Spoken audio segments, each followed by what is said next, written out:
तुम तो नाम के भगवान हो, तुमने आज तक किसी के हित के लिए क्या किया है? और इतना कहकर भगवान को मारने के लिए दौड़ा। जैसे ही भगवान को मारने के लिए दौड़ा, भगवान ने अपने हाथों का स्पर्श कर कर उसे आकाश मंडल की ओर उड़ा दिया, उसे आकाश में उड़ा दिया और उसका भी उद्धार कर दिया। बोलिए श्री कृष्ण कन्हैया लाल की, द्वारिका नाथ की।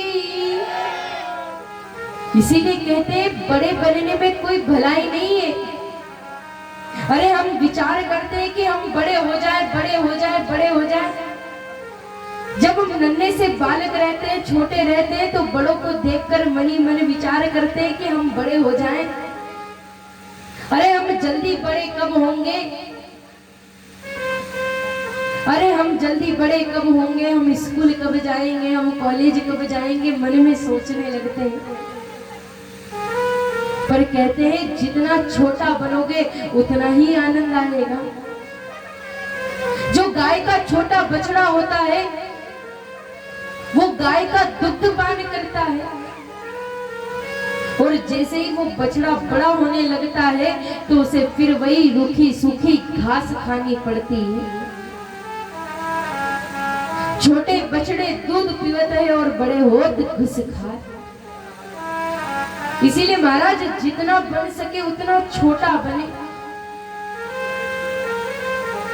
इतना प्रेम, इतना सम्मान हमारा किसी के हृदय में होना चाहिए कि जहां हम जाएं कोई हमारे सामने बैठ ना पाए,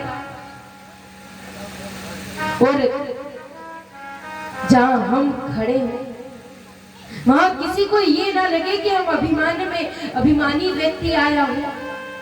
सब हमारा दिल से प्रेम से सम्मान करें। कन्हैया जो द्वारिका के राजा थे, सारी प्रजा का पालन पोषण अपने पुत्र के समान, अपने बालक के समान करते थे। कन्हैया जी द्वारिका के नाथ थे। आज पांडव इंद्रप्रस्थ राजधानी का निर्माण कर रहे थे। उसी के लिए निमंत्रण देने नारद जी को भेजा था। नारद जी महाराज जब द्वारिका में आए, महल में प्रवेश किया तो कन्हैया की अद्भुत लीलाओं का उन्होंने दर्शन किया। जब कन्हैया महल में प्रवेश करते तो 16,108 बन जाते, और जब महल से बाहर निकलते तो धीरे धीरे कर कर जितने कन्हैया थे सारे के सारे कन्हैया में मिलते जाते, और जैसे ही महल से बाहर होते तब मात्र एक कन्हैया बन जाते। नारद जी महाराज जैसे महल में गए, कक्ष में गए, उन्होंने देखा कि कहीं तो भगवान पंखा झेल रहे हैं, कहीं रानी को अपने हाथों से भोजन करा रहे हैं, कहीं किसी के चरणों की सेवा कर रहे हैं। नारद जी महाराज ये सब देखकर बड़े आश्चर्यचकित हो गए थे कि अरे ये कैसी विचित्र लीला है। आज नारद जी महाराज को आए महीना भर हो गया। वो प्रभु की लीला को देखने के लिए प्रभु की लीला को देखते रहे, और ऐसे समुद्र में ऐसा गोता लगाया कि उन्हें समय का भी ध्यान नहीं रहा। आज नारद जी महाराज भगवान से भेंट करते हैं, भगवान से मिलते हैं और उन्हें सूचना देते हैं कि आपके जो प्रिय पांडव हैं वो इंद्रप्रस्थ नामक राजधानी का निर्माण कर रहे हैं, इसीलिए वे आपको निमंत्रण भेज रहे हैं और उस निमंत्रण को मैं लेकर आया हूँ। आप कृपा कर उस निमंत्रण को स्वीकार कर लीजिए और मेरे साथ पांडवों के पास चलिए। आज भगवान नारद जी के साथ इंद्रप्रस्थ को पधारे। ये वही इंद्रप्रस्थ है जो आज दिल्ली के रूप में प्रसिद्ध है, जिन्हें हम दिल्ली के रूप में जानते हैं। ये पांडवों द्वारा बसाई गई थी। जिसे पहले इंद्रप्रस्थ कहते थे, फिर धीरे धीरे उसका नाम बदलता गया। कहीं दिल्ली, अब उसे नई दिल्ली के रूप में जाना जाता है। जब कन्हैया आए, कन्हैया ने पांडवों से पूछा, तुमने सारे राजाओं को जीत लिया, कोई बाकी तो नहीं रह गया? सारे पांडव कहते हैं सारे राजा जीत लिए गए, बस केवल और केवल एक ही है, जरासंध जी महाराज। वे मानने को तैयार नहीं है। हमने मनाने का बड़ा प्रयास किया। कन्हैया कहते जब तक सारे राजा एक साथ ना हो तब तक कोई नई राजधानी का निर्माण नहीं किया जा सकता। और ये सहयोग की बात है, जब तक आपस में सहयोग ना हो, कहते थाली एक हाथ से नहीं बजाई जाती, ताली को बजाने के लिए दोनों हाथ आपस में टकराने चाहिए, आपस में मिलने चाहिए। अगर किसी को प्रणाम करना हो, भगवान को प्रणाम करना है, तो एक हाथ से प्रणाम नहीं किया जा सकता। जब तक दोनों हाथ आपस में नहीं मिलेंगे तब तक हम किसी को प्रणाम, किसी को आदर सत्कार सम्मान नहीं दे सकते। इसीलिए सहयोग का सबसे बड़ा महत्व है। हमें किसी भी कार्य में हो अपना सहयोग अवश्य प्रदान करना चाहिए, चाहे वो फिर किसी भी प्रकार से हो। हम अपने आप का सहयोग मन से, धन से, कर्म से, तन से सभी प्रकार कर सकते हैं। जिसके पास धन है वो धन से सहयोग कर सकता है, जिसके पास कर्म है वो अपने कर्मों के द्वारा सहयोग प्रदान कर सकता है। जिस मन से, वाणी से, कर्म से हम हर प्रकार से कन्हैया के कीर्तन में, कन्हैया के भजनों में सहयोग प्रदान कर सकते हैं। बिना सहयोग के हर कार्य विफल है। जब आप सभी का सहयोग प्राप्त हुआ है तभी जाकर हमारे गांव में ये सुंदरमय श्रीमद् भागवत कथा का आयोजन हुआ है।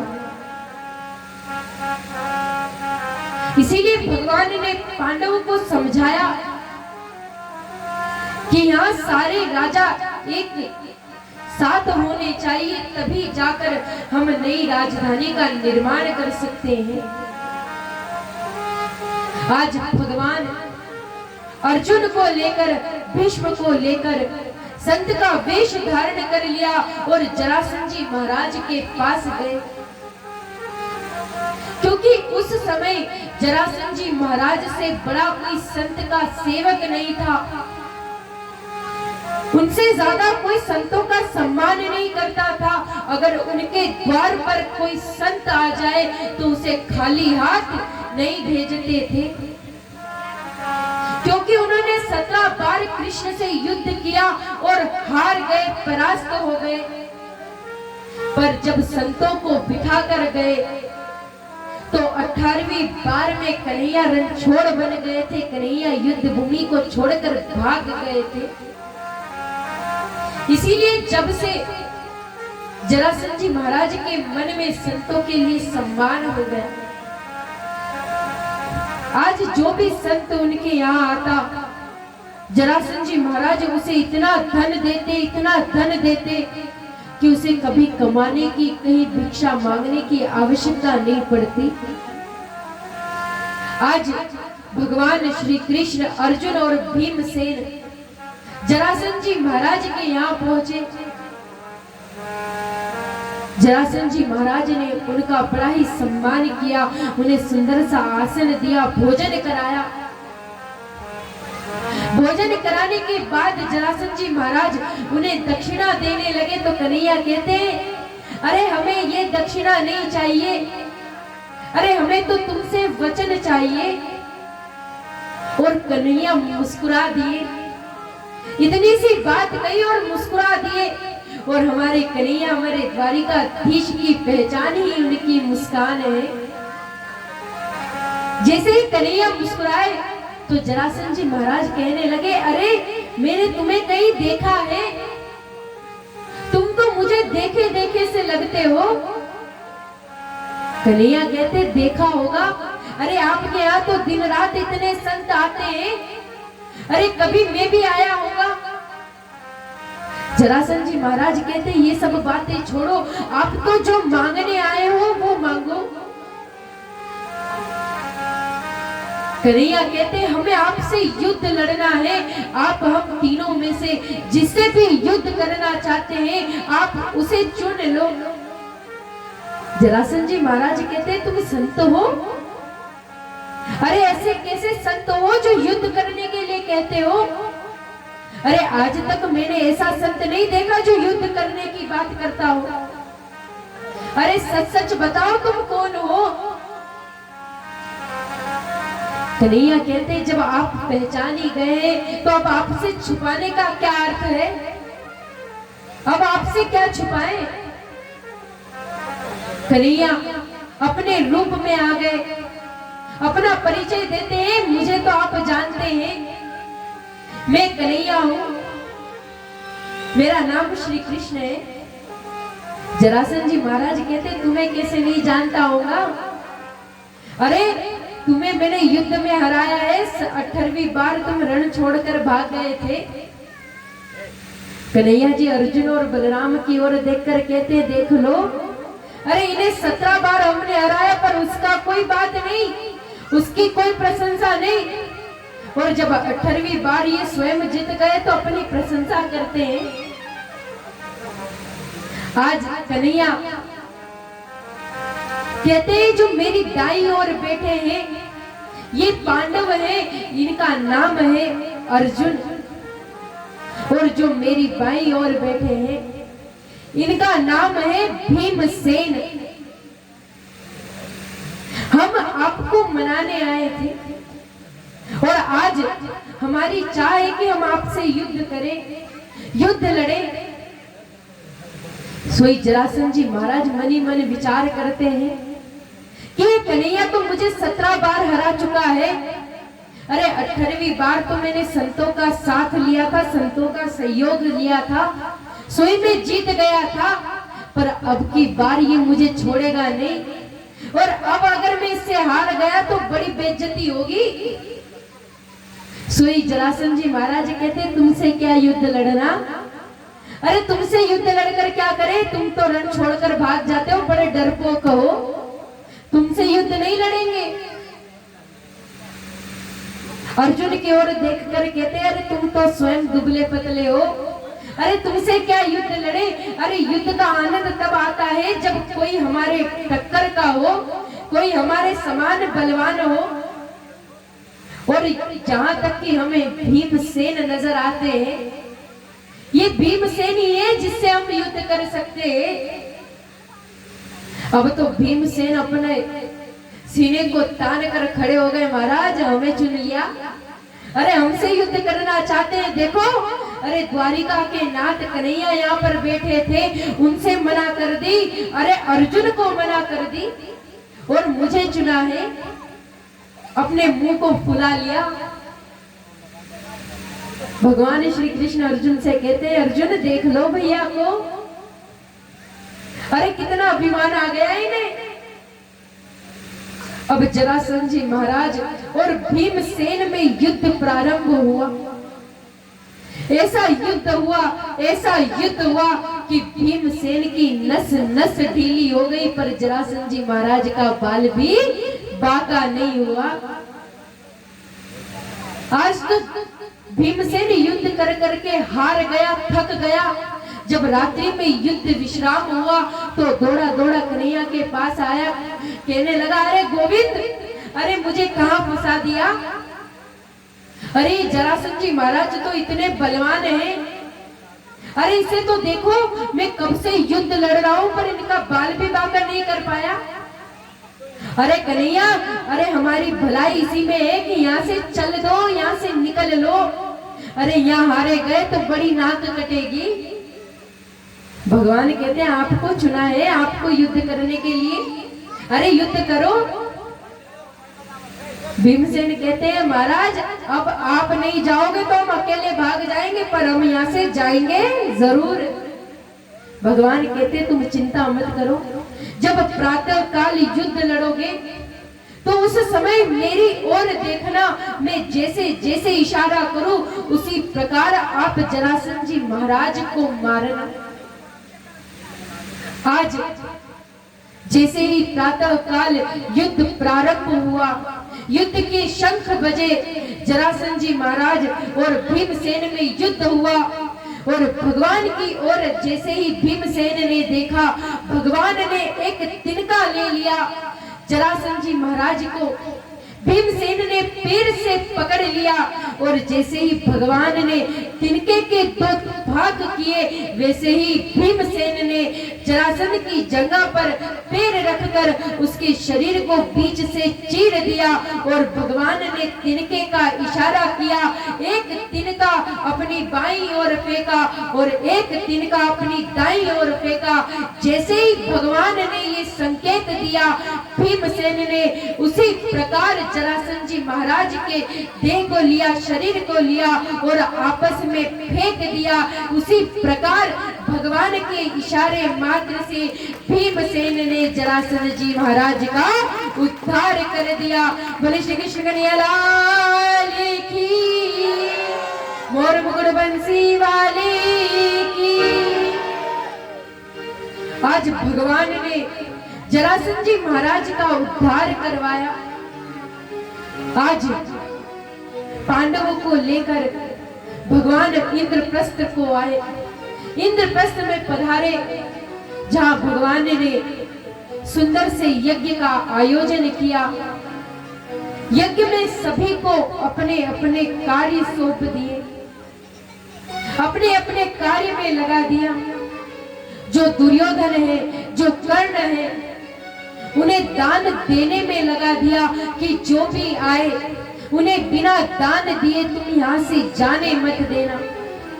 जो भीमसेन जी महाराज है, जो भोजन भट्ट है, जो दिन रात केवल खाया करते हैं, आज भगवान ने उन्हें भोजन के काम में बिठा दिया, भोजन का काम सौंप दिया। क्योंकि जो ज्यादा खा सकता है वो उतने ही प्रेम से खिला सकता है। द्रौपदी को भगवान ने भोजन परोसने में रख दिया और स्वयं चरणों की सेवा ले ली।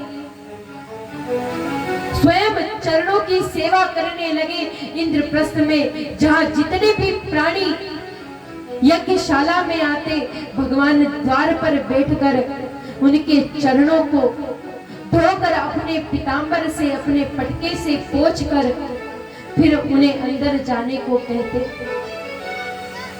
आज सबसे बड़ी सेवा हमारे अगर काम में, हमारे जीवन में मानी गई है तो वो है चरणों की सेवा। अगर हमें सेवा करनी है तो हमें चरणों की सेवा करनी है। उसी प्रकार, क्योंकि चरण पकड़ने से भगवान जल्दी मिलते हैं। जैसे गजराज का पैर पकड़कर ग्राहक को मुक्ति गजराज से पहले मिल गई थी। क्योंकि संतों के चरण, संतों की सेवा बहुत महत्वपूर्ण है।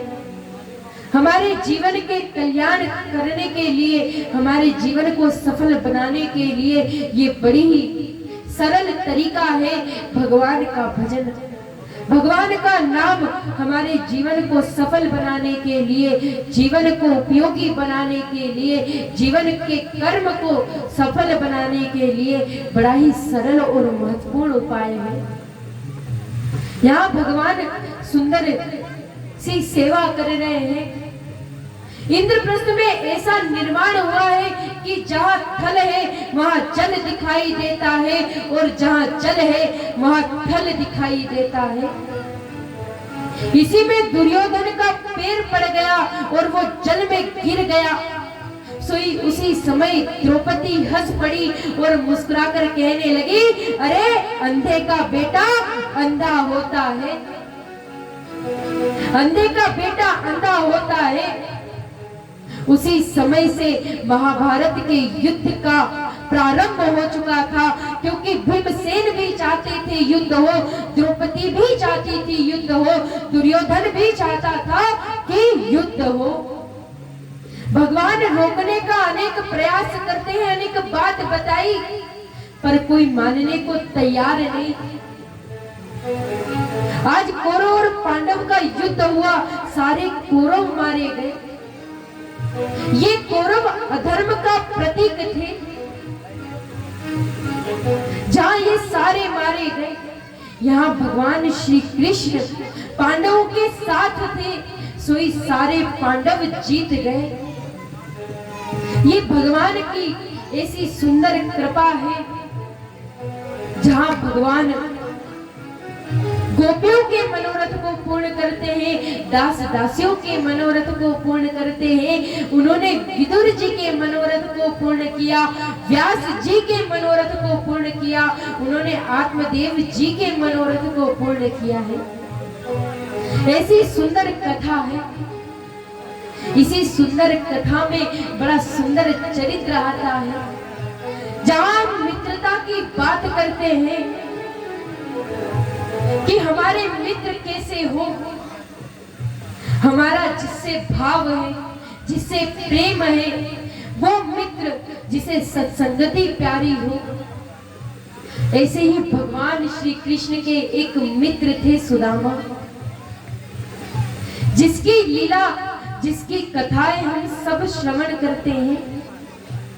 सुदामा के बारे में यहाँ आज के बच्चे तक जानते हैं, छोटे से छोटा बच्चा भी जानता है कि सुदामा जी कौन थे, किसके मित्र थे। अच्छा, आप सभी जानते हैं कि सुदामा जी कौन थे, किसके मित्र थे? कोई नहीं जानता। अच्छा, कथाएं श्रवण करते हो कि नहीं? कथाएं सुनते हो कि नहीं? सुनते हो तो फिर बताओ। सुदामा मित्र थे कन्हैया जी के। सुदामा नगरी में रहते थे, छोटी सी पर्णकुटी थी, छोटी सी कुटिया में रहते थे। हम कहते हैं सुदामा जी भीख मांगते थे, सुदामा जी ने कभी भीख नहीं मांगी। सुदामा जी ने कभी भीख नहीं मांगी।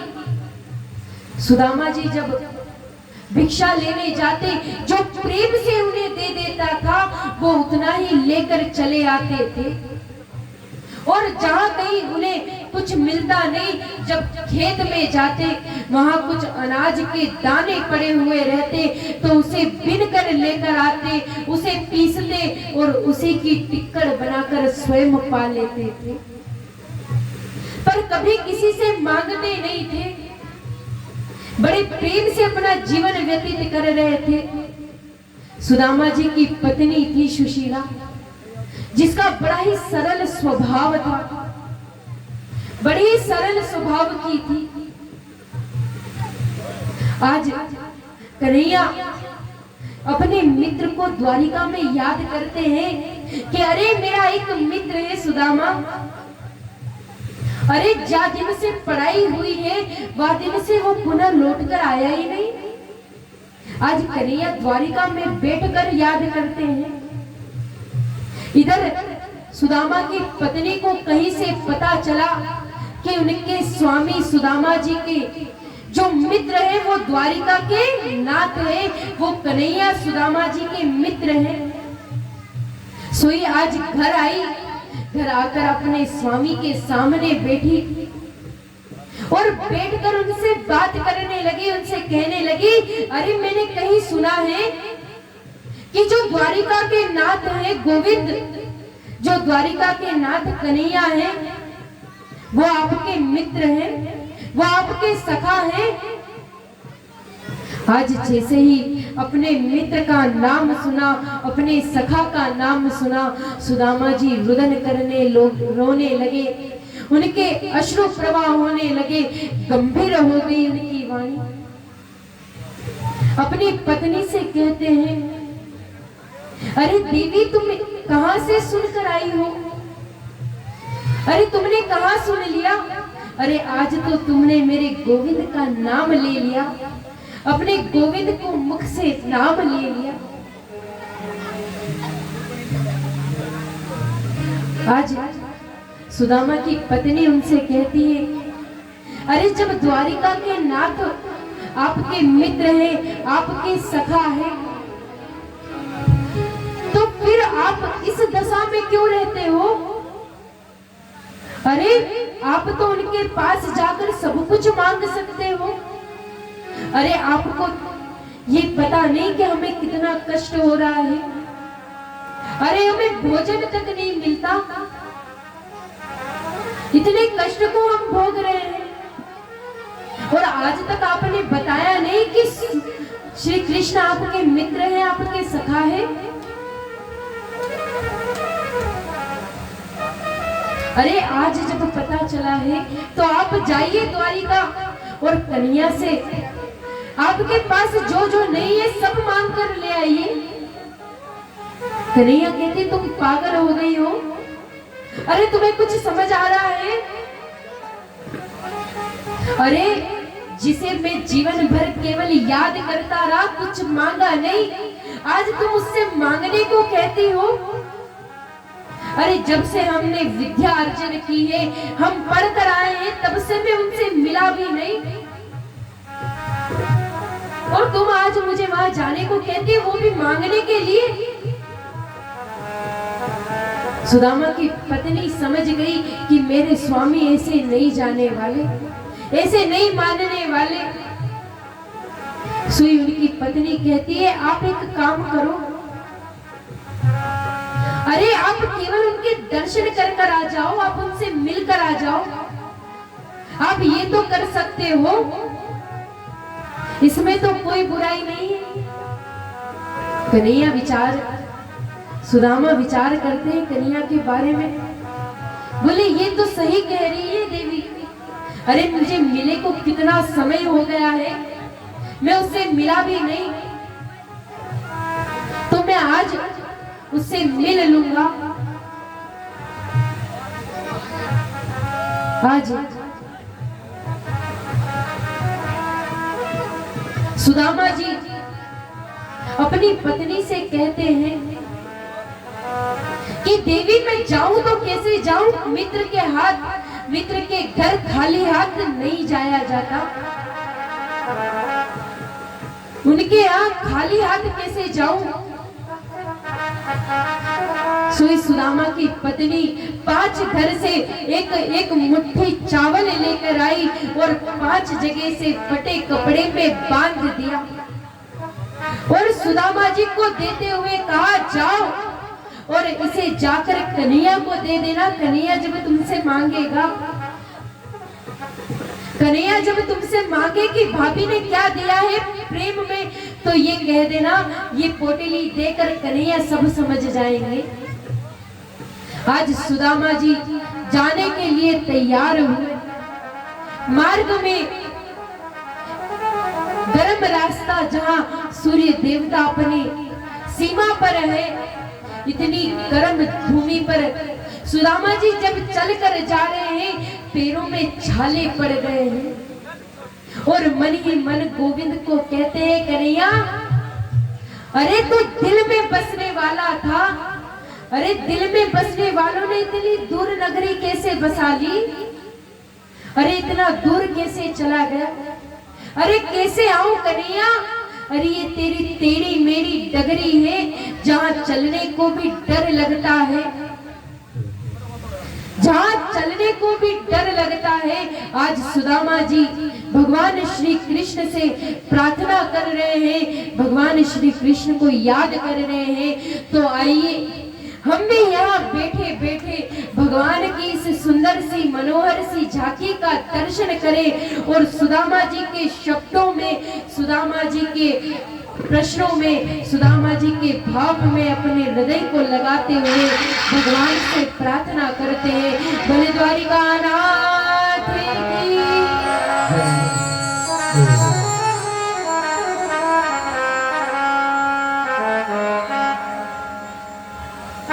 मेरे बंधु रे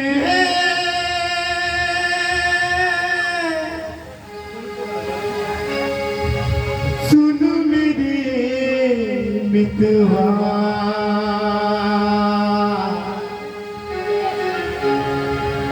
सुन मेरे साथी। देखिए किस प्रकार तपती धूप में सुदामा जी महाराज अपने बचपन के मित्र कन्हैया से मिलने जा रहे हैं। एक बार हम अगर सच्चे हृदय से इस सुंदर सी मनोहर सी झांकी का दर्शन करें जिससे हमारे सारे पाप नष्ट हो जाते हैं और आज तक की जितनी कथा है उनका पुण्य फल हमें प्राप्त हो जाता है। कभी को रोए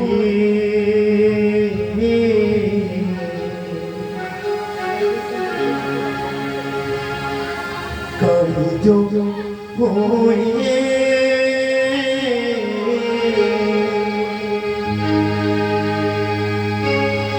सफल होगी तेरी आराधना कभी करो।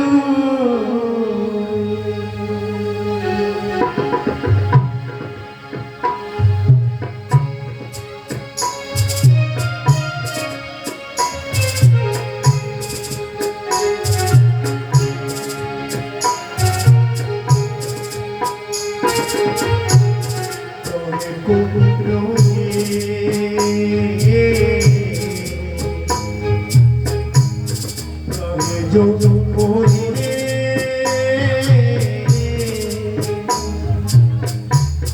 सफल होगी तेरी आराधना कहे करो कहे करो।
ये दुनिया की चमक प्यारे हमें भी नाच आती है। ये दुनिया की चमक प्यारे हमें भी नाच आती है। मेरे दिल से मेरे मोहन सदा इतनी सी आती है।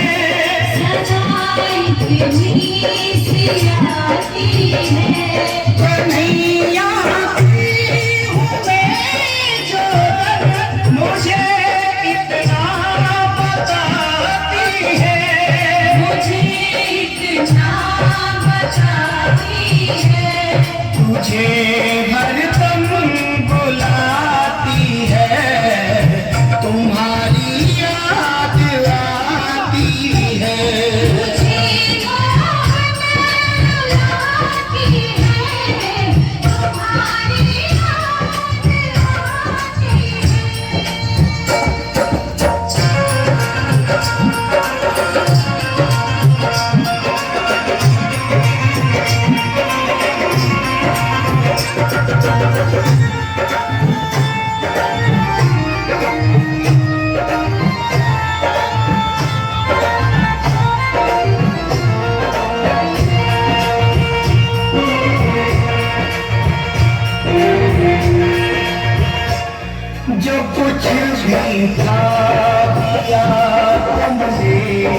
वही तुमको चढ़ाते हैं। जो कुछ भी दिया तुमने वही तुमको चढ़ाते हैं।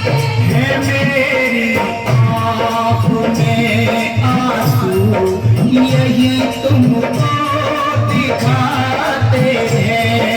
मेरी आँख में आंसू यही तुमको दिखाते हैं। भगत की आँख में आंसू ना मोहन देख पाते हैं। मोहन देख पाते हैं। तेरी उल्फत के बिंदु हैं यही तुमको बताते हैं। यही तुमको बताते हैं। मुझे हर दम जलाती है तुम्हारी याद आती है। मुझे आती है तुम्हारी याद आती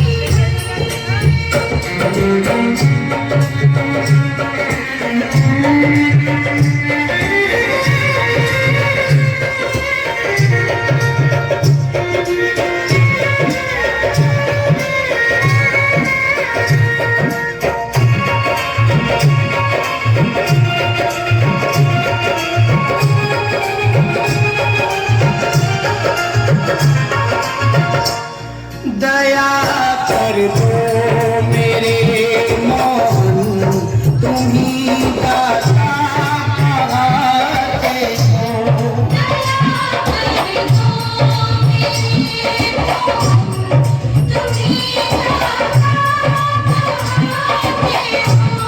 नैनों में नीर है मेरे मुझे तुम क्यों रुलाते हो।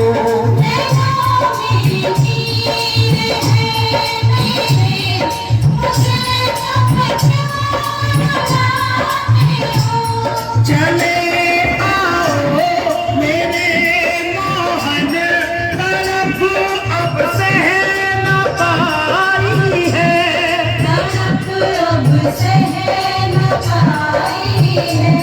मेरे जीवन की सांसों ने तुम्हारी महिमा गाई है।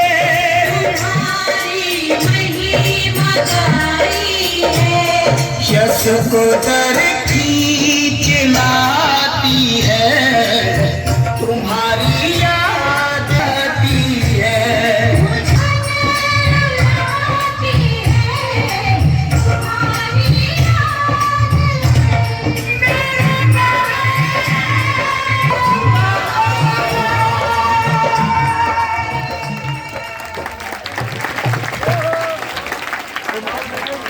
कान्हा कहाँ मिलेंगे, मैंने ढूंढो देश तमाम। कान्हा कहाँ मिलेंगे, मोए एक जरूरी काम। कान्हा कहाँ मिलेंगे, मैंने ढूंढो देश तमाम। कान्हा कहाँ मिलेंगे, मोए एक जरूरी काम। कान्हा कहाँ मिलेंगे। हेलो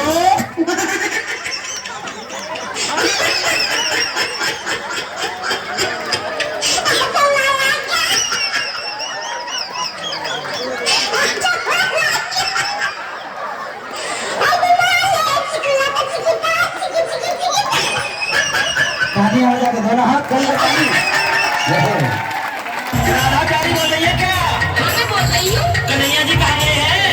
कहाँ काम पर वो कर रही है क्या? लोग बता दो। मोहे बता दे राधा प्यारी कहाँ मिले गो कृष्ण मुरारी। हमें बता दे राधा प्यारी कहाँ मिले गो कृष्ण मुरारी। ओ मथुरा मेरी मैंने फोन लगायो, कान्हा को कछु भेद न पायो। ना करे मोबाइल काम, कान्हा कहाँ मिलेंगे, मोए एक जरूरी काम। कान्हा कहाँ मिलेंगे। हेलो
काना कहाँ मिलेंगे, मोए के जरूरी काम काना कहाँ मिलेंगे।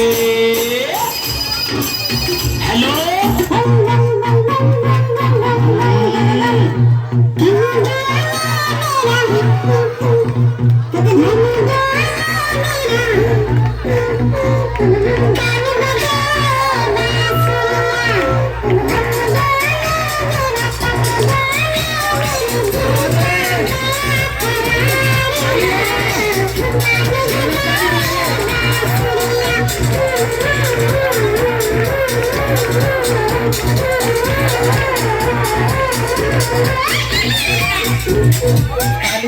मैं तीसरी से रामदास शर्मा बोल रहा हूँ। कन्हैया जी कहाँ